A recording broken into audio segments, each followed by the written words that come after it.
Hello and welcome to PoisoNoisE once again. Today we will talk about three different French bands, and I will start right now with one of my favorite bands in the hardcore crust kind of madness that I really like because of the music and also the people involved in this band.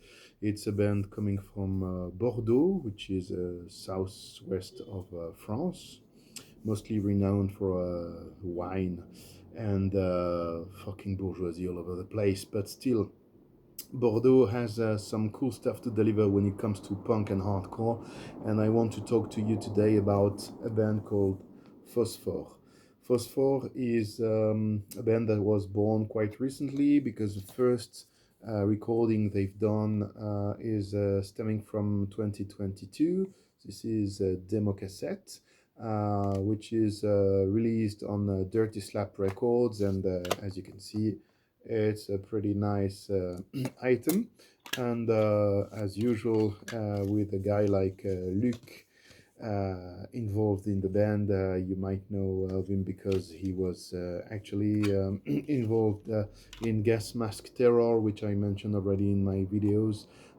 He is also drumming for Bombardement, and he has been active in the metal and punk environment since a long time already through fanzines, etc.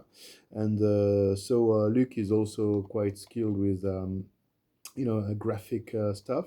That's why you always find quality visuals with recordings he's involved in. So in this band you find Luc, obviously, but you also have the singer Fabro, who was also involved with Gasmask Terror, and a bass player who is called Cora, and together with Jessie on the guitar, she is playing in another very cool band from Bordeaux called Naatlo Sutila.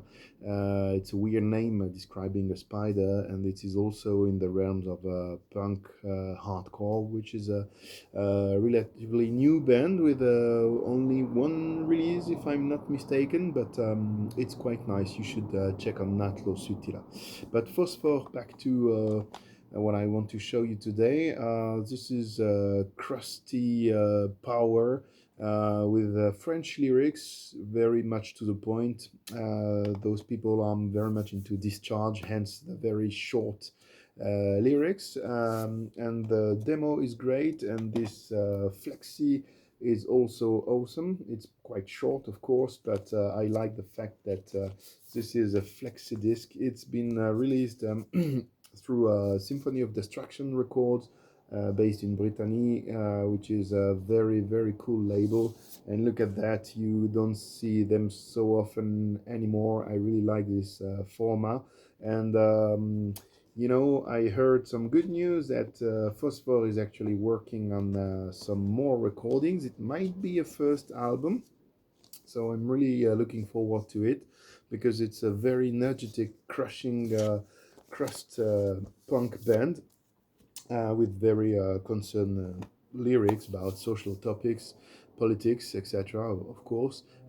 They played a lot recently in Spain, Basque Country, and also they were lucky to play in Denmark, No Punk in K-Town, if I'm not mistaken, which is quite a big festival for punk, hardcore, and crust. And this is a name you might hear about more in the future. At least I support them, and you should give an ear to this very good crust band from France. And in order to remain in music I listen to a lot lately, here is another band which is based in Saint-Etienne. It's not so far from Lyon, actually, and this band is called Deletär. Only by looking at the logo here, you can see the A reminding you of another band from Sweden called Totalitaire. So it's very much in the same spirit, and same as for Phosphore. Deletère is actually very straightforward, crusty kind of hardcore, old school D-beat stuff, and they actually have lyrics in French. So on all these recordings, like this EP, for instance, which is a split EP with Japanese schizophrenia, which I really recommend because the singer has such an amazingly weird voice, and I really like this approach, completely what the fuck, and very intense music. But Deletär is really straightforward and heavy stuff with very good lyrics, I must say, and very powerful music. And you might find them also with their latest album and the former one here. This is just great D-beat, straightforward shit. I just love it, and you should really give a listen to this band because it's made by people who are involved in many other bands from back in the days, like Vomit for Breakfast, for instance, State Poison. Some other people are into bands like Bleakness, which is more punk, wave, and also the guitarist in Deletär is behind the label called Kick Rock Records, and another guy from the band is also involved in another good label called Destructure Records, which both are very active and pervade the finest stuff. I think of Kick Rock recently that has been lucky to organize a nice festival in Saint-Etienne, and they had Meanwhile from Sweden, and they released the latest EP from Meanwhile, for example. So this is really quality shit you should check out. And great news about Deletär.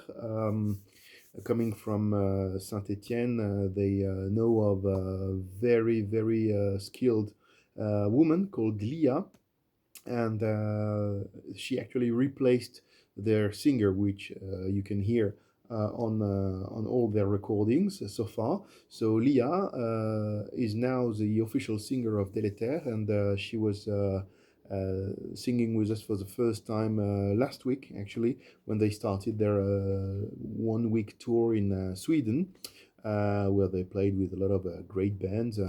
Among which Sex Dwarf, which I like a lot as well. So I saw the videos with Leah on vocals, and I'm a sucker for women singing in extreme music. My love for bands like Nuclear Death or Sacrilege is really old and never ceases. And I have to say that Leah, who is also active in a great black metal band called Poisse, is making a very good job with Deletär, and I'm really looking forward to listening to new songs with her on vocals.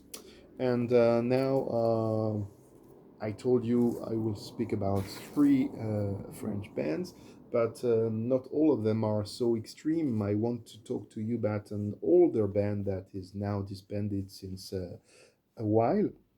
It's been a band that was active mostly in the early 70s up to the 90s. They broke up, then they had a reunion later on, and they broke up definitively in 2006.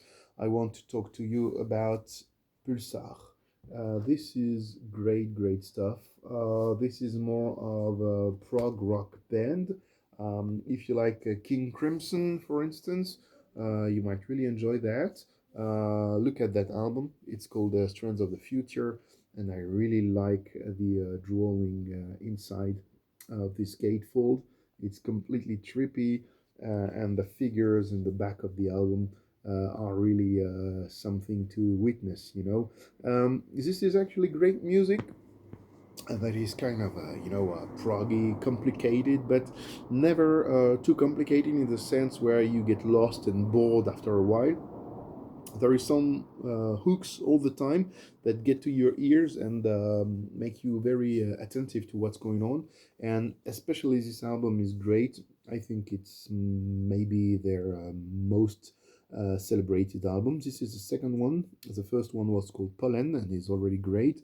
But this is maybe their most psychedelic leaning album. It's very eerie and ambient, but never dull or boring. And this is their third album.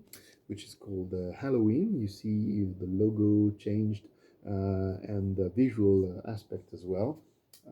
This is maybe a bit more complex, a bit more proggy. Look at those typical 70s vibe here in the inside the gatefold. And I really advise you to discover this band. They were also releasing some albums in the 80s. The sound kind of evolved and changed and might be comparable to the way King Crimson evolved at the same time. The difference between the 70s and 80s stuff is really there. Not that it's to be said that the 70s is better than the 80s. Of course, this is mostly the stuff I prefer from them, but the 80s stuff saw them really experiment a lot and try to being even more conceptual, and production of course is different because the technology has evolved. So I really advise you to check Le Conseil d'Administration, for instance, and Görlitz from the 80s by Pulsar. But nonetheless, their classic stuff is definitely this one, the Strands of the Future. If you are open-minded and would like to explore unknown territories from your mind, this might be a good way to enter to those realms. So thank you for listening, and as usual, peace and don't be an asshole. Goodbye.